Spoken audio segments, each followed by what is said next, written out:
Good afternoon. Voters are heading to the polls in 3 federal by-elections today, including 2 here in Toronto. Depending on the results, the Liberal government could end the night with a majority.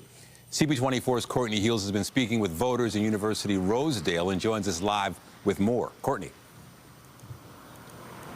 Good afternoon, and here at this polling station in the area of Bloor and Bathurst, there's been a steady stream of people showing up at the building behind me here, going in to vote. In fact, there was a lineup here first thing this morning, just before 8:30, before the doors officially opened. A top of mind for voters this afternoon, affordability, the ongoing tension between Canada and the U.S., the ongoing trade war, and the possibility of a Liberal majority government. This is a Liberal stronghold. This is a riding that Chrystia Freeland has held a seat since 2015. Going into the polling stations today, voters are very aware of that, and they say the possibility of a majority is influencing the way they vote. Here's more. Affordability, social issues, things that include everybody, cost of living. I'm not happy with the Carney Liberals at all, and obviously this is not the election that we're trying to change who's in power, but if we can prevent a majority, I think it'll have a little bit more, just like maintain some checks and balances for bigger decisions. It's always ups and downs. So far, with Mark Carney, I've been pretty impressed, and I do feel like he's been kind of actually almost less left-leaning than in the past.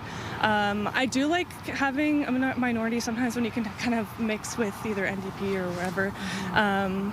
But I'd say so far I'm pretty impressed with Mark Carney.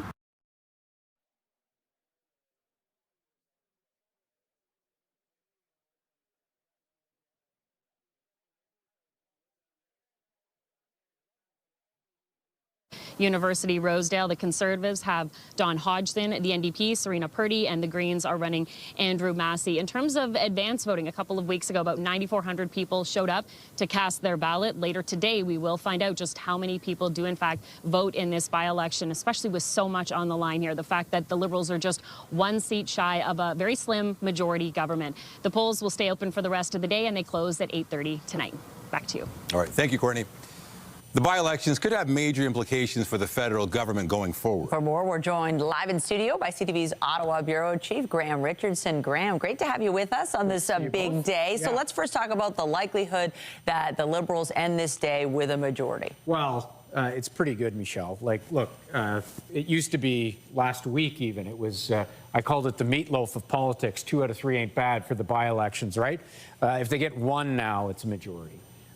So because of the floor crossings. So look, a lot of things are going in the Liberals' direction. I was in Montreal for their convention, and it was party central. You got to remember, this party just a year and a half ago was on, I talked to one MP who said that her internal polling had them at 15 seats at the end of the Trudeau era, and it has been a complete reversal and a complete change.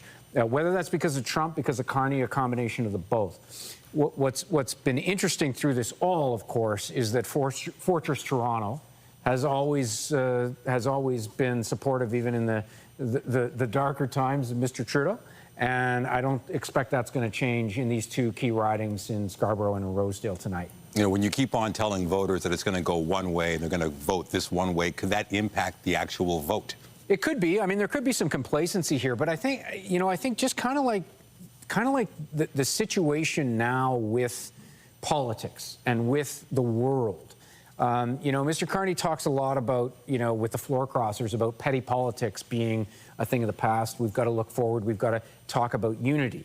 I mean, Conservatives will say he's doing that because he's winning and he's growing. But that is resonating in some way, that we're in a different time. The challenges we're facing now are extraordinary. We haven't seen these kinds of challenges in decades. Clearly, whether it's other parties or the public in general, that message is resonating with Canadians in a way I would argue that we haven't seen before. We've had floor crossers before, but not a cluster like this. Quite something. Mm-hmm. It's worth pointing out, though, we've covered plenty of elections, and we've seen over the years sometimes expectations are one way, but the results end up being another.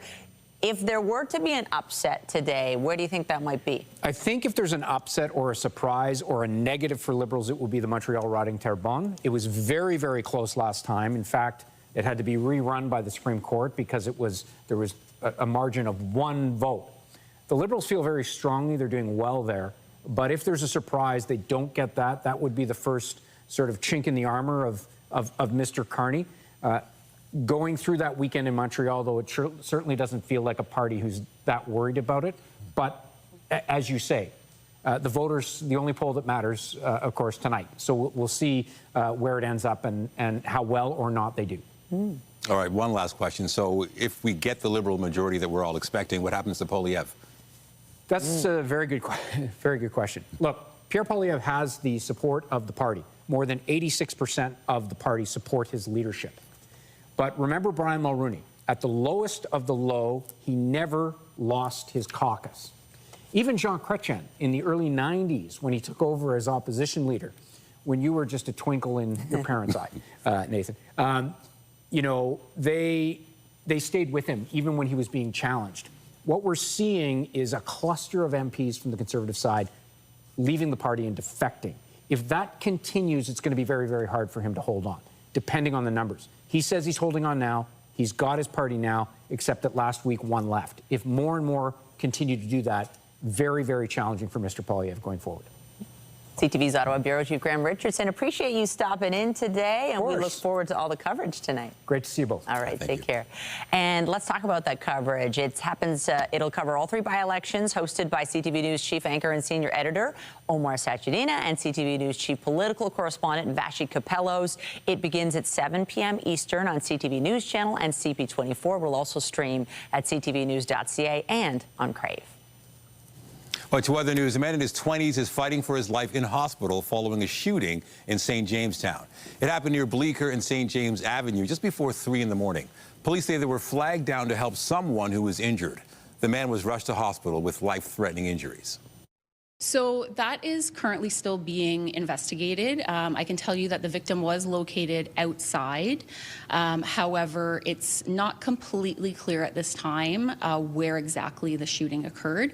Officers are currently investigating that to see if it happened outside or potentially inside an area, apartment building, potentially. And so far, police have not released any information on possible suspects. York Regional Police are on the hunt for suspects after shots were fired at a home in East Gwillimbury. This incident happened around 1 a.m. outside a home on Frederick Pearson Street. Police say the shooting was targeted, but no injuries have been reported. So far, they have not provided any details about possible suspects. And a man in his 20s is in life-threatening condition after being struck by a vehicle in Brampton early this morning. It happened near Beauvais Drive West and McLaughlin Road shortly before 5:30 in the morning. Police say the vehicle involved did not remain at the scene. They've not provided a description of the vehicle. A man is fighting for his life in hospital following a single vehicle crash in Etobicoke. This happened around 1:45 a.m. in the northbound ramp from the 427 to the 401. The man was taken to hospital with critical injuries. The ramp was closed for several hours through the morning rush for this investigation. Police are still working to determine the cause of this crash. Still to come, the latest on the war in the Middle East. We'll have more on America's threats to blockade Iranian ports in the Strait of Hormuz. That's a little later in the newscast. But first, the city's set to hold information sessions for anyone interested in running in Toronto's upcoming municipal election. The first session will be held at City Hall Thursday from 6:30 to 8:30 p.m. A second session will be held on May 11th. They'll cover topics like candidate eligibility, campaign financing requirements, as well as how to file nomination papers. The first day to register to run as a candidate is May 1st. Election Day is October 26th. Well, the Raptors punched their ticket to the playoffs with a win over the Brooklyn Nets in their final regular season game last night. The team is returning to the postseason for the first time in 4 years. CTV Sean Leathong has been speaking with fans and joins us live with more. How fun, Sean? Well, Michelle and Nathan, they had to win to get in, and they did it, and they did it with quite a margin, 136-101 over the Brooklyn Nets last night. Now the Toronto Raptors are in, and surprisingly, they finished 5th in the Eastern Conference, which means they will face the Cleveland Cavaliers. We look back to last night, they did it with stunning fashion because they knew they would probably beat Brooklyn. Brooklyn's not having a great year, but the Raptors really showed up. Scotty Barnes with a triple-double last night, leading the team into the playoffs, and now they get to look forward. And this has been a changing changing of the guard for the Toronto Raptors the last couple of years. They've been looking forward with players like Brendan Ingram and Scotty Barnes looking to lead the charge, and they've done just that. Ingram with 25 points last night for the Toronto Raptors. They faced the Cleveland Cavaliers in the season series this year. The Raptors actually beat the Cleveland Cavaliers 3 times, but there's been a lot of change since the last time these two teams have played. The Cavaliers have had a very effective second half, 4th best in the NBA, and they've added a lot of depth. So it'll start in a few days' time, but what's happening behind me right now is they're building Jurassic Park. And today I spoke to a Raptors fan, and we spoke to some Raptors fans last night after the win to see how they feel about the playoffs. It's amazing. I think when you're in a big city like Toronto, it's also very nice to have playoffs basketball finally back here. And who knows, maybe they can go to the finals again. It looks like they're playing a team game. I think they'll do well in the playoffs. 4 years, it means a lot to us. We're really excited, and hopefully we do good in the first round. Insane. Yeah, I'm very excited. They're a good team, big bodies, and yeah, I think we'll do well. So you can see the construction happening behind me. That's where Jurassic Park will be. We're expecting fans on Saturday when the Raptors tip off against Cleveland to be screaming here because they are on the road. The last time the Raptors played the Cleveland Cavaliers in the playoffs, it was 2018. The Raptors were swept by the Cavaliers, but back then the Cavaliers had a guy named LeBron James. So a lot's changed. We're looking forward, and we'll see what happens on Saturday. Reporting live, I'm Sean Leathong. Nathan Michelle, send it back to you. Can't wait. Thank you, Sean. Now we turn our attention to the forecast on this Monday. A live look at the city this afternoon. It looked quite nice where Sean was outside Scotiabank Arena. Didn't look like it was raining at all.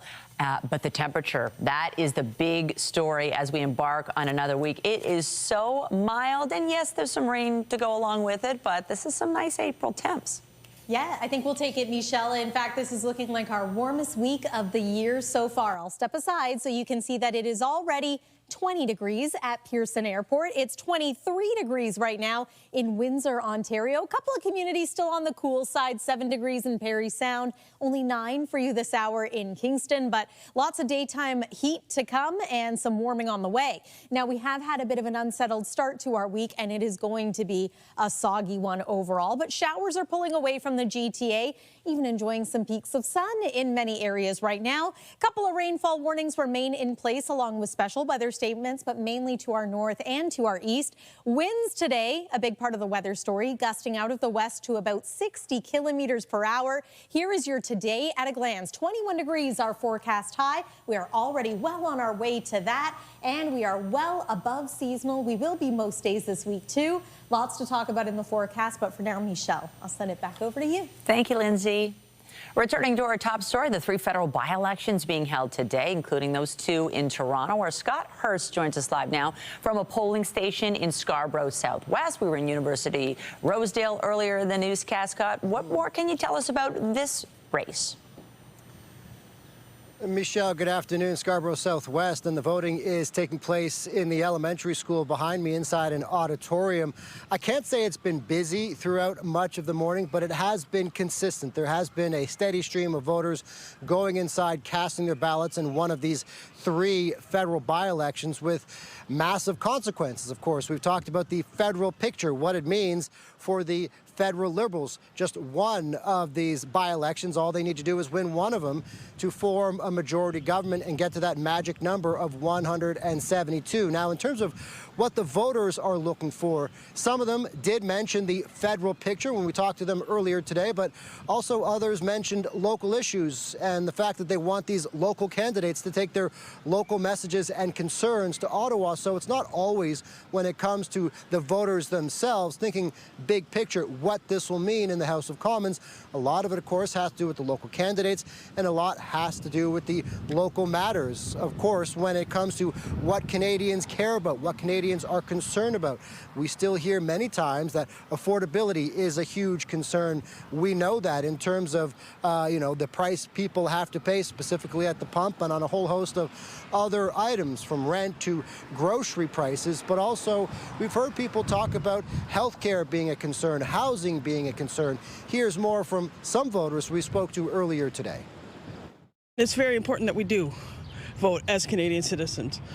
Doesn't matter whether it's provincial, federal, or, we have to have our say.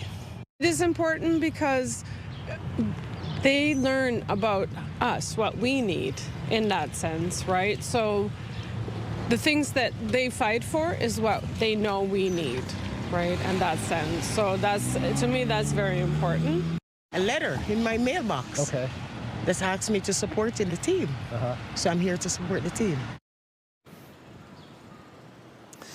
So Scarborough Southwest, just as University Rosedale is considered a Liberal stronghold, this riding of Scarborough Southwest had previously been held by high-profile former Liberal Cabinet Minister Bill Blair, who's now left Michelle to become the High Commissioner of the United Kingdom.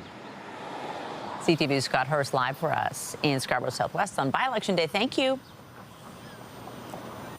Now, the Ford government is set to announce new legislation outlining changes to school governance. Comes less than a year after the province suspended the role of trustees at several boards. CTV's Kimberly Johnson has the details. As the province readies to announce its plans for school board reform, Kathy Verrett will be watching closely. This is important to me because it's not just my son, but all the children that matter. Ontario's education minister is set to announce significant legislation on school board governance.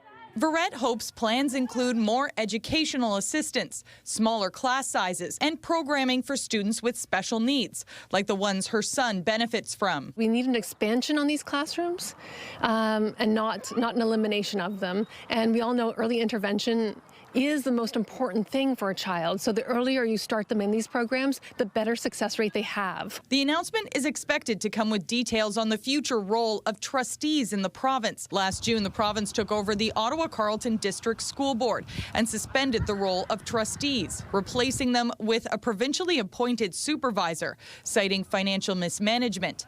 The province now controls 8 Ontario school boards, and the minister has hinted the new legislation is about returning responsibility and leadership in schools to the ministry. Frankly, all of the supervised boards, they're doing what they need to do to put the board back on track, and we're seeing results of that. I believe it's really important that trustees continue to be an elected position. There has been no official word about whether trustees will be on the ballot in the next municipal election, but one trustee says she will be hoping it is. It's really important that communities are able to find someone who's locally accountable to fix issues in their child's classroom, to fix issues as they come up, to make sure that the policies that they create are serving the local needs. Verrett says trustees act as a vital bridge and hopes to see it return. Now that the trustees are suspended, a lot of our parents have just realized how vitally important trustees are. Kimberly Johnson, CTV News.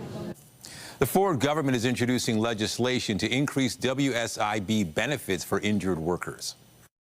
For too long, 65 has been a discriminatory age cap, and that changes. That changes with the introduction of this bill, because right now, we know that those benefits stop when a worker turns 65, regardless of whether they plan to keep working. But Ontario's workforce is changing, and today we know that more than 440,000 Ontarians aged 65 or older are still in the workplace.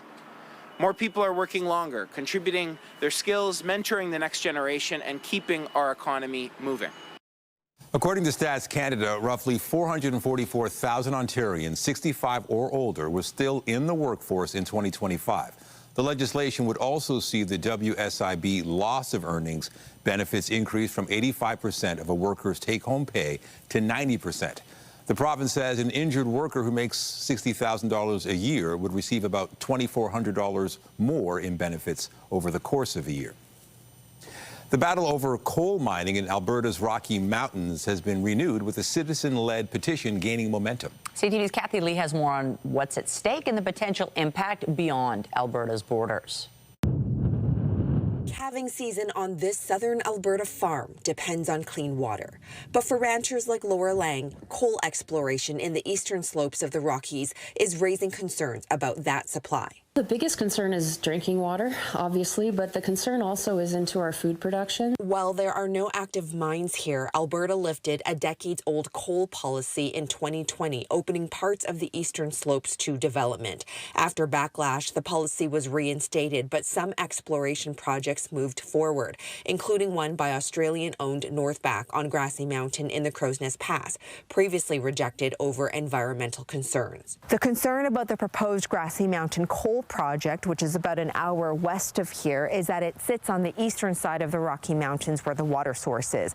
That water then flows down into communities throughout Alberta, into Saskatchewan, Manitoba, and eventually Hudson Bay, raising concerns about contaminants like selenium flowing downstream. Selenium is an essential element. We all need micro amounts of selenium, but you get beyond the point where it then becomes toxic. Northback says if approved, the project would produce steel-making coal, create hundreds of jobs, and meet high environmental standards. Near the Crow's Nest Pass, this rancher says development could help revive the local economy. We had a vote in the Crow's Nest Pass, and 76% were in favor. Everybody around here that I talked to was wanting this. The province says it's finalizing a new coal policy prioritizing water, air, and land while protecting jobs.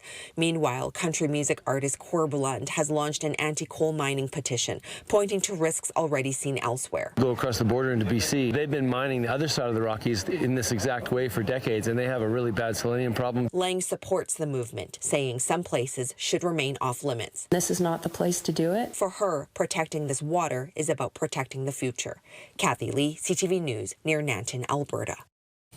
Oil prices are rising today after U.S. President Donald Trump threatened to stop all vessels from entering or exiting Iranian ports. It comes after failed negotiations over the weekend to reach a deal to end the war between the U.S., Israel, and Iran.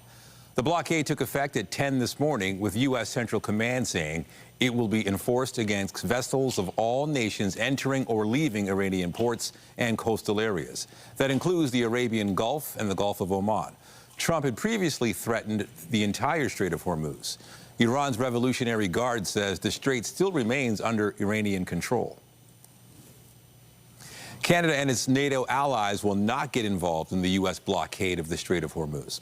The U.S. president has said American forces would work with other nations to block the waterway. NATO insists it's vital to open the strait, but says it will not be drawn into the conflict by taking part. Its refusal is yet another point of friction with Donald Trump, who has threatened to withdraw from the military alliance. Pope Leo has responded after being criticized by Donald Trump. The church leader has been a vocal critic of the Iran war and has demanded political leaders stop and negotiate peace. Today, the pontiff said he doesn't fear the Trump administration and the appeals for peace are rooted in the gospel.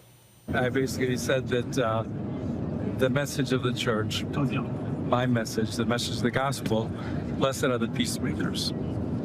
I do not look at my role as being political, politician. I don't want to get into a debate with him. I don't think that the message of the gospel is meant to be abused in the way that some people are doing. And I will continue to speak out loudly against war, looking to promote peace, promoting dialogue and multilateral relationships among the states, to look for just solutions to problems. Too many people are suffering in the world today. Too many innocent people are being killed.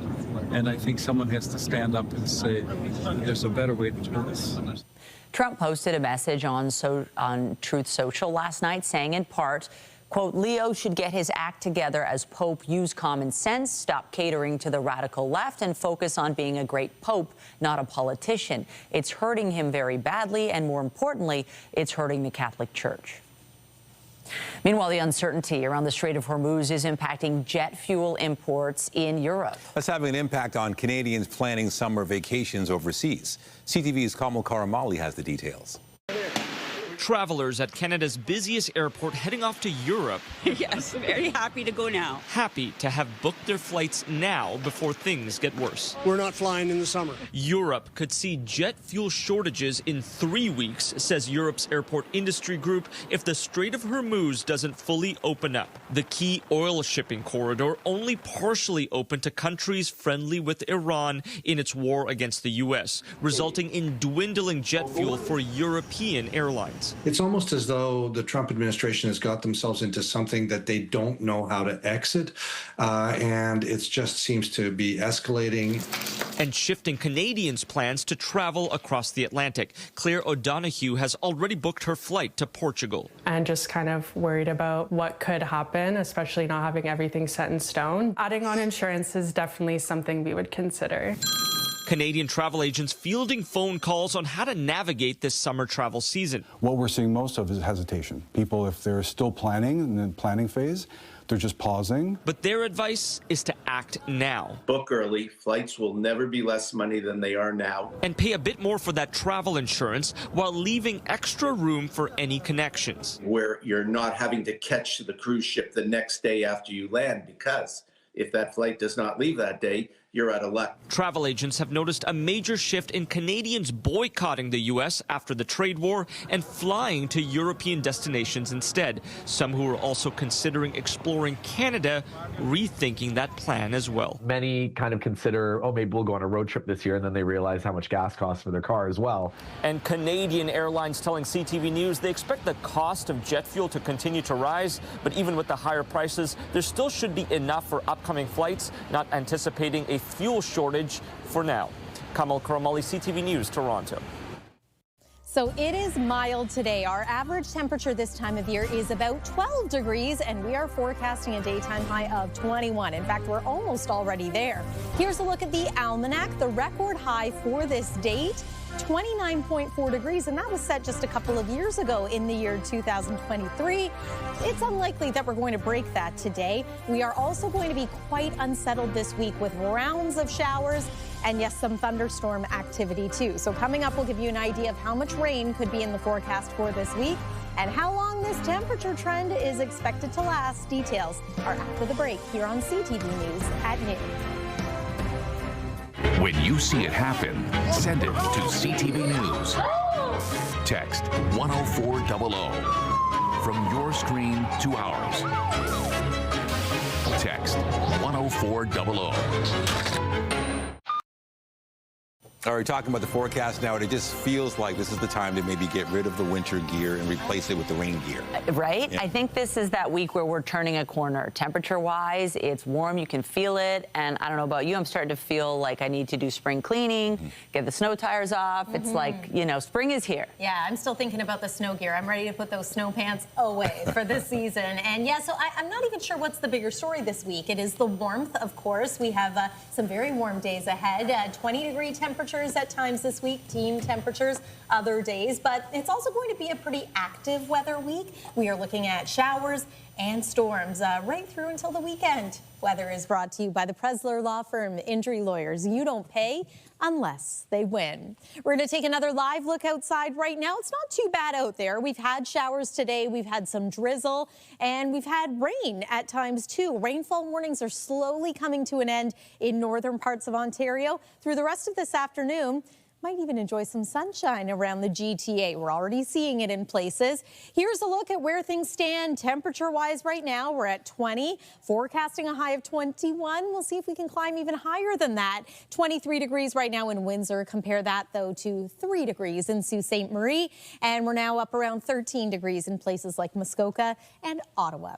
Here's a look at what you can expect for the evening and overnight. 21 degrees this evening, plus 10 for an overnight low. That's closer to an average daytime high this time of year. But yes, showers and thunderstorms will be part of our weather story. Similar temperatures and conditions into the day tomorrow. Tomorrow has the potential to be a little more volatile weather-wise too. I know many of us are now thinking about golf season. Tomorrow, perhaps not the best day because we do have the chance of some thunder and lightning. So go ahead and start planning your golf days this week, but perhaps avoiding a good portion of Tuesday. Right now, we see some clearing if you want to maybe hit the links this afternoon. There goes the heavier rain from earlier today. But as we widen things out and take a look at our forecast radar, you're going to notice just how active it is. There's one disturbance that forms for tomorrow. We've got another one developing for the day on Wednesday. And some of these thunderstorms are going to be nocturnal thunderstorms. So they occur through the overnight hours. So may not be completely unsettled during the daytime hours, which is good.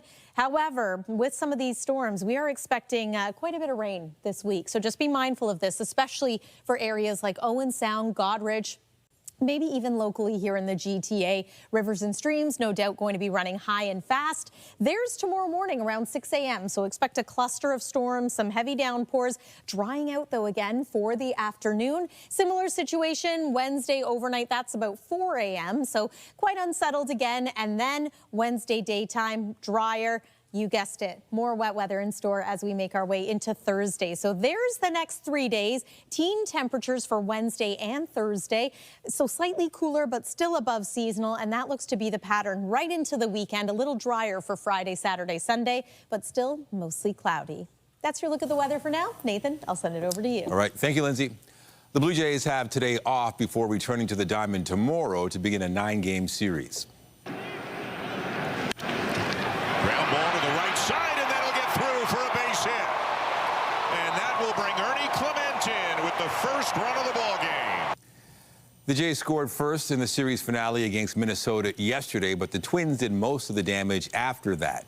They ended up beating the Jays 8-2. The Jays will open a 3-game set with the Milwaukee Brewers tomorrow night. Rory McIlroy topped the competition to secure his second Masters victory in a row. Rory is a rare repeat winner at Augusta. McIlroy finished 1 stroke ahead of Scottie Scheffler, the world's top-ranked golfer, to earn his second green jacket. The 36-year-old from Northern Ireland is the first person to win back-to-back Masters titles since Tiger Woods did it in 2002.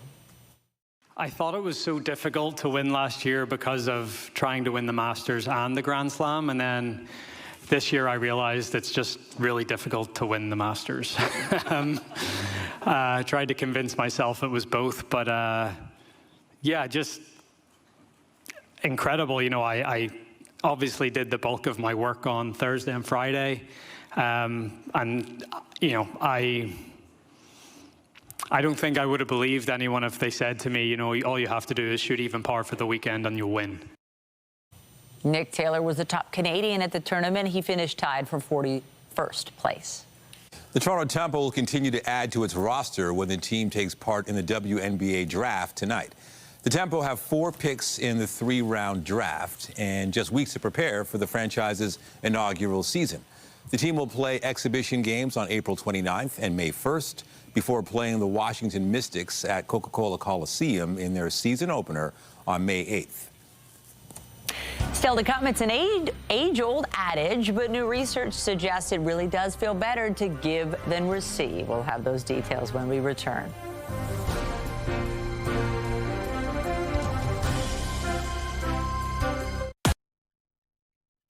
People like to say it feels better to give than to get, and there's lots of good science backing that up. But scientists curious about how old you need to be were surprised to find it's even true for toddlers. For more, we're joined by CTV's science and tech specialist, Dan Riskin. So how old? Yeah, well, so this was looking at kids that are under the age of 2.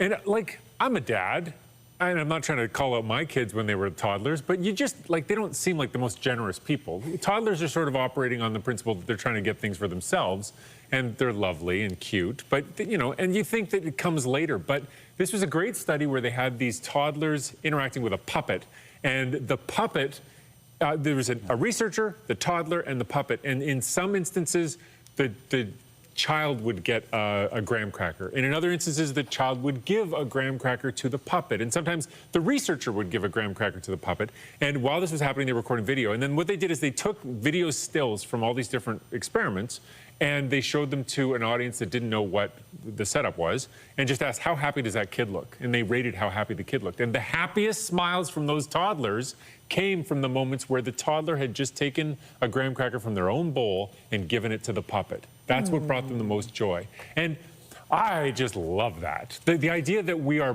you know, that we're good from the get-go, you know, that this is like, this doesn't have to be taught to us, but just has to be brought out of us. It just makes me smile. Right, this is like an opposite story, this Schadenfreude effect. A study looking at how people feel happy when something bad happens to someone they don't like. Yeah, I mean, listen, I see this in politics a lot where the person you don't like politically has a misstep or some kind of embarrassing thing and it goes viral. People just love that feeling of seeing suffering in somebody they don't like.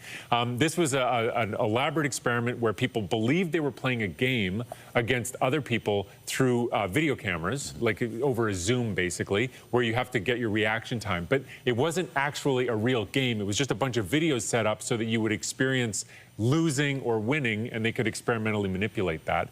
And what they did is they created this bad character that laughed at you and played a loud noise at you when they beat you so that you would hate them. And then later, that person got squawked at, and they tried a bunch of different scenarios. And what they found is when they see that bad person getting squawked at with a really loud noise, they can't help but smile a little bit. If you ask them later, did you smile? They say no, but you can see, and they were measuring their muscles in their face, there is a smile. But here's the kicker, here's what was new, is it's not just when they get that loud noise, also you have to see them wince a little bit.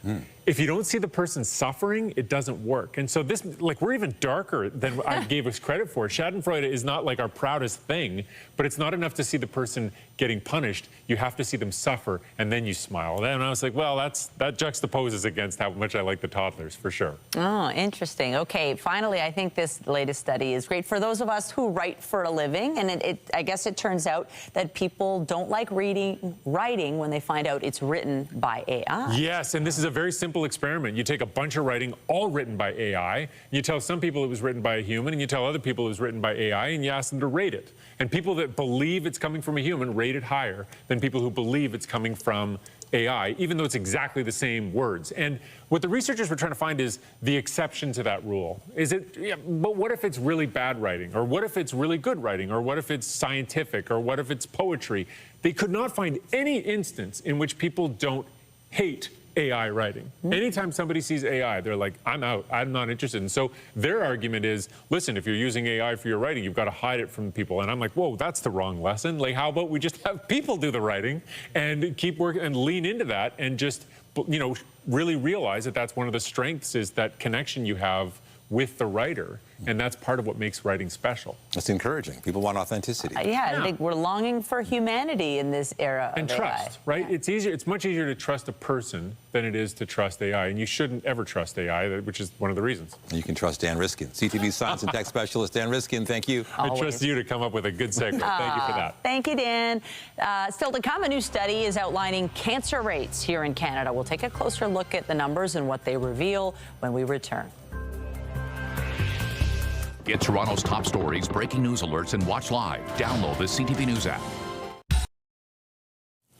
A new study shows cancer remains the leading cause of death in Canada, and several types of cancers are on the rise. According to research published by the Canadian Medical Association Journal, there'll be more than 250,000 new cancer cases and nearly 90,000 cancer-related deaths in Canada this year. Lung cancer remains the most common, with nearly 33,000 new cases and over 19,000 deaths projected in 2026. After lung cancer, the most commonly diagnosed cancers in Canada are breast, prostate, and colorectal cancers. And while some types of cancers are on the rise, diagnoses and mortality rates have been declining for 2/3 of cancer types, including colorectal, bladder, and leukemia. Really showing progress and bringing hope to many people who are facing a cancer diagnosis. And so it's really those two components where we're seeing those challenges in cancers, as you mentioned, around cervical, head and neck cancers, pancreatic cancer, uterine cancer, and melanoma. But we're also seeing significant progress that really can bring that hope, where we're seeing, the advancements in prevention, early detection, and treatments really having an impact for people across Canada. The study also shows cancer rates are higher in Eastern Canada than they are in Western Canada. Well, it took 47 years, but forensic technology advanced enough to find a missing Ontario woman. Her remains had been in a lab in Quebec waiting to be identified. CTV's Rachel Lau has more on the new technology and those responsible for identifying the remains. This is a very specific dental feature here. This person has been dead since at least 1998. It's Dr. Corinne Danjou's job to find out who they are. That's where I will look at all of our missing persons in my database. She's a forensic odontologist working to identify human remains as part of a team at Quebec's Laboratoire de Sciences Judiciaires et de Médecine Légale, or the LSJML. Sometimes what I work with is a smiling picture. Danjou was the one who first discovered a link between a set of remains and Pamela Harvey, who went missing on Christmas Day in 1978. Her remains had been sitting at the lab for 46 years, waiting for advances in forensics and DNA. Like back in the 1970s, we didn't even know DNA would be something at one point, right? So techniques that were used back then were not in mind of maybe someday something will happen. Small details matter. This binder is full of missing people and unidentified remains. 304 potential matches waiting to be made. Well, here on the left side here, this is the radiograph that were taken in postmortem, so on the deceased person. We weren't allowed to film any real remains out of respect for the families. See here, I see a little something like that. There's something different in the alignment of the teeth. We're standing in the first forensics lab ever in North America. It was founded in 1914 and brings together a host of scientific expertise: toxicology, DNA, pathology, anthropology, and more. The Forensic Identification Unit was created in 2023 with the coroner's office, the SQ, and many other police forces. The goal, to identify as many Jane and John Does as possible. And we have now 29 cases that have been identified since, which is quite a bit. Another 7 to 9 are pending confirmation, including one Danjou says she discovered while preparing for our interview. You know, and I was organizing it for you, and I'm like, well, wait a second. She admits the team will probably never identify every set of remains that comes into their lab. All the same, she says she'll never stop trying. You know, there's cases that will remain with us much longer, but at the same time, it's you know, the purpose of doing it is giving answers to their family, and as much as it can be upsetting sometimes, or it can be sad situations, the deceased deserve all of our attention. Even if it takes decades. Rachel Lau, CTV News. Coming up, a new film is shining a light on Toronto's Somali community. We'll have more on A Tribe Called Love when we come back.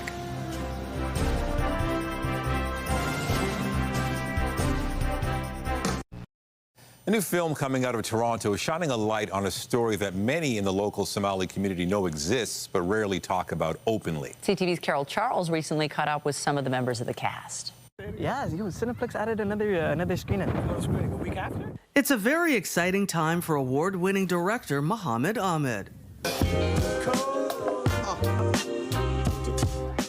Only a week away from the film release, which he describes as his passion project, A Tribe Called Love. It's two lovers that want to be together, but the community is the one that is keeping them apart. If that sounds familiar, it's because it echoes the classic story of Romeo and Juliet. Two lovers kept apart by forces bigger than them.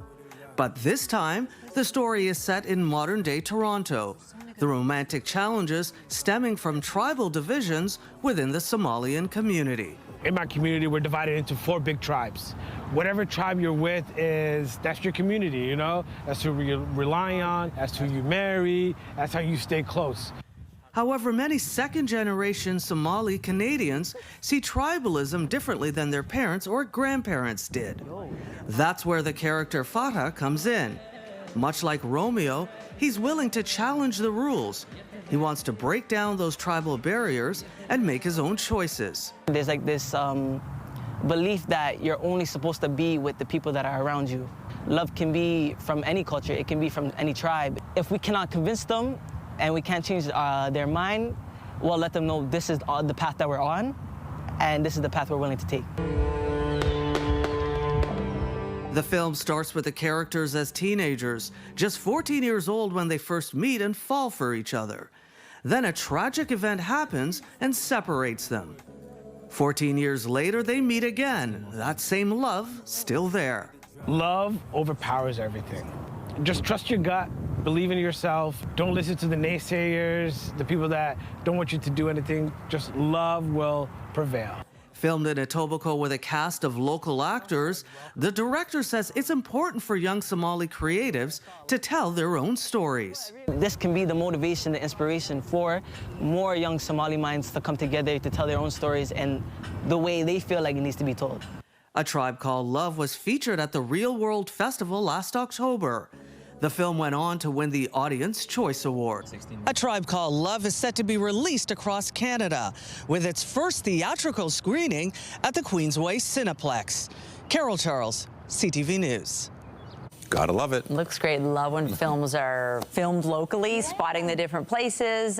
Weather-wise all week, warm and wet. Yeah, a little wet at times. Fortunately, this afternoon looks not bad, which I think is good news for those who maybe have to go head out to the ballot box. The weather's looking pretty good, especially when you consider the temperature. But more on that in a moment. Here's a look at the current satellite and radar. The steadier, heavier rain has now moved well off to the east. Depending on which part of the GTA you're joining us from, you might be seeing some sun out your window.